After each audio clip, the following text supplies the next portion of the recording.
Assalamualaikum warahmatullahi wabarakatuh. Perkenalkan, nama saya Anissa Arin Zalianti dari SD Negeri Keputaran 1 Yogyakarta. Di sini saya akan menceritakan sebuah kisah. Kisah tersebut diambil dari 366 cerita rakyat Nusantara yang diterbitkan oleh Adicita Karya Nusa yang berasal dari daerah istimewa Yogyakarta yang berjudul Mangirwonoboyo. Saat Panembahan Senopati memerintah Kerajaan Mataram, di sebelah barat Kerajaan Mataram terdapat wilayah yang bernama Mangir. Wilayah tersebut dipimpin oleh Ki Wonoboyo III, sehingga ia sering disebut dengan nama Mangirwonoboyo. Mangirwonoboyo masih muda, belum beristri, namun ia memiliki pusaka yang sakti, yaitu pusaka tombak baru Glundeng.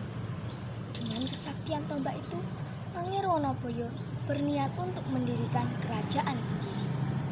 Mendengar kabar tersebut, Panembahan Senopati bermusyawarah dengan patihnya. "Wah Mandoroko, sepertinya Mangir ingin mendirikan kerajaan sendiri. Bagaimana sebaiknya?" tanya Panembahan Senopati kepada Patih Mandoroko. "Pembayun, panggillah Ratu Pembayun. Perintahkan putrimu untuk menyamar sebagai penari tayub bersama Temenggung Gunadarma dan Nyi Adisoro," kata Patih Mandoroko. Panembahan Senopati memerintahkan prajurit untuk memanggil Ratu Pembayun. Setelah Ratu Pembayun datang menghadap, Patih Mandoroko berkata, "Pembayun, menyamarlah sebagai penari tayub untuk mengalahkan Mangirwonoboyo. Ia memiliki pusaka yang sakti, sehingga tidak mau diperintah oleh Mataram. Dengan kecantikanmu, kita dapat mengalahkan Mangir tanpa perang," kata Patih Mandoroko yang juga eyangnya. Ratu Pembayun diam sejenak untuk berpikir. Akhirnya, Ratu Pembayun menyetujui perintah Patih Mandoroko dan ayahandanya. Beberapa hari kemudian, berangkatlah Ratu Pembayun bersama Nyi Adisoro dan Temenggung Gunadarma sebagai rombongan penari tayub.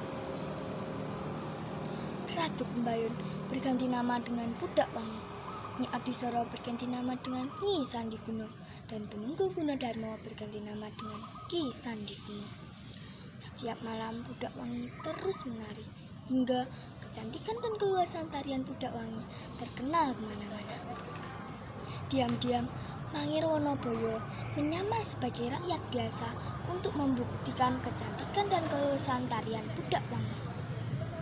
Mangirwonoboyo mengakui kebenaran pembicaraan rakyatnya tentang Pudak Wangi, dan ia jatuh cinta kepada Pudak Wangi ketika melihat pertunjukan tayubannya di rumah Demang Setayu. Beberapa hari kemudian, Mangirwonoboyo menemui Ki Sandiguno untuk melamar Pudak Wangi. Pudak Wangi menerima lamaran Mangirwonoboyo. Pernikahan pun dilaksanakan sangat meriah. Mereka hidup berbahagia dan saling mengasihi. Melihat kebaikan Mangirwonoboyo, Ratu Pembayun berterus terang bahwa ia adalah Ratu Pembayun.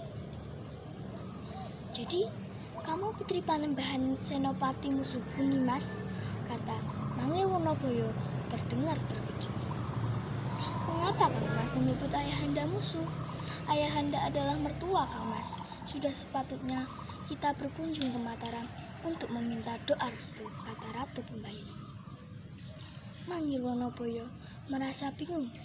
Setelah cukup lama berpikir, akhirnya Mangirwonoboyo menyetujui ajakan istrinya untuk berkunjung ke Mataram. Pada hari yang telah ditentukan, Mangirwonoboyo bersama rombongan berkunjung ke Mataram. Setelah sampai di batas kerajaan Mataram, kepala prajurit Mataram menyarankan agar prajurit Mangir tidak usah ikut ke Mataram. Kemudian, Mangirwonoboyo meminta 2 orang prajurit untuk mengawalnya, dan yang lainnya disuruh kembali ke Mangir. Ratu Pembayun dan Mangirwonoboyo datang menghadap. Ratu Pembayun mencium kaki Panembahan Senopati sebagai tanda berbakti. Demikian juga Mangirwonoboyo. Pada saat itu, Panembahan Senopati menusukkan kerisnya ke tubuh Mangirwonoboyo hingga meninggal. Seketika itu, Ratu Kumbayun menjerit dan pingsan. Jenazah Mangir Wonoboyo dimakamkan di Kota Gede.